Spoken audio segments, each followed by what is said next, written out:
Hi, this is Sakshi Singh, a student of IT College, roll number 205005, BSc first year, semester 1.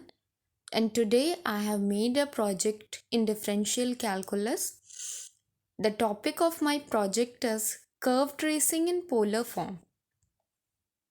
So here I have taken a curve, as you can see in the figure.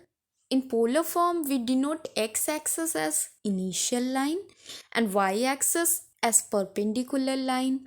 Here I have taken a point distance r from the pole and makes theta angle with the initial line. Here we denote origin as pole. So to trace a particular curve, we need to first check the symmetry of that particular curve. So if f r comma theta becomes equal to f r comma minus theta, then curve will be symmetric about initial line, that is theta is equals to 0 line. And next, if f r comma theta is equals to f r comma pi by 2 minus theta, then curve will be symmetric about perpendicular line, that is theta is equals to pi by 2 line.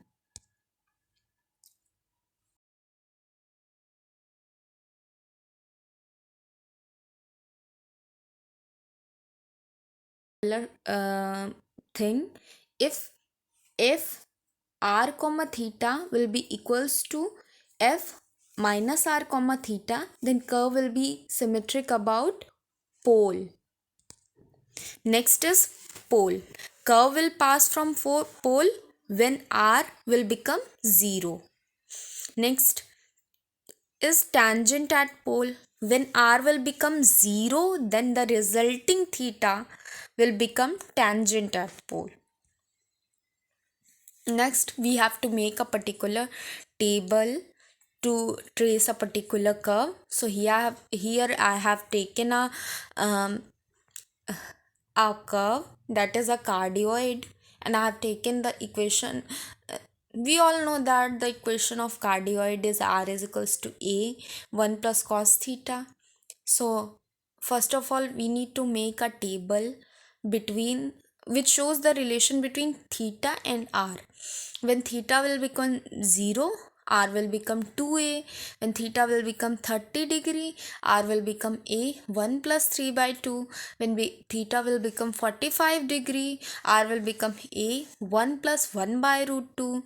When theta will become 60 degree, r will become a 1 plus 1 by 2.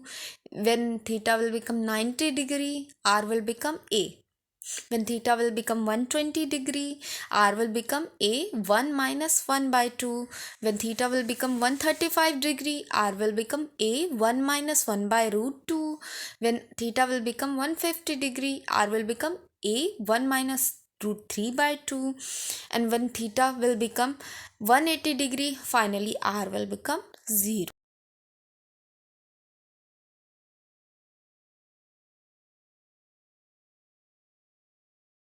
At infinity. So here we have already seen that at any theta,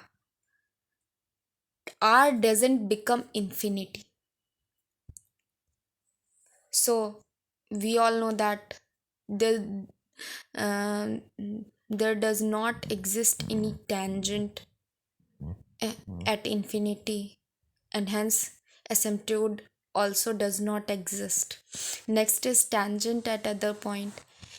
Asymptote is tangent at infinity. There is not any tangent at infinity in cardioid, but we can find tangent at so many points. That is at theta is equals to pi by 2, at theta is equals to pi. So we all know that tan phi is equals to r by dr d theta. So the value of r is a 1 plus cos theta and dr by d theta is minus a sin theta. So tan theta, when we will put theta is equals to 0, tan phi will become pi by 2. And when we will put theta is equals to pi, the tan phi will become 0. So hence how so that is how we can find out so many tangents at so different points. Next is I have traced, you can see in this figure, I have traced a cardioid.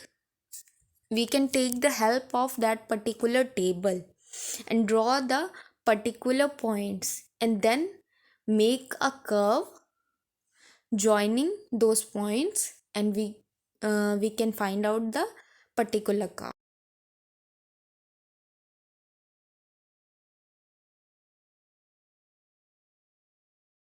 Taken cardioid equation r is equals to a 1 plus cos theta. We all know that cos theta exists between -1 and 1. So when cos theta will be equals to -1, r will become 0, and when cos theta will become 1, r will become 1, r will become 2a, and hence that is how we can find out the region of existence. Here region of existence is between 0 and 2a. And thank you, that is all about my presentation. Thank you guys.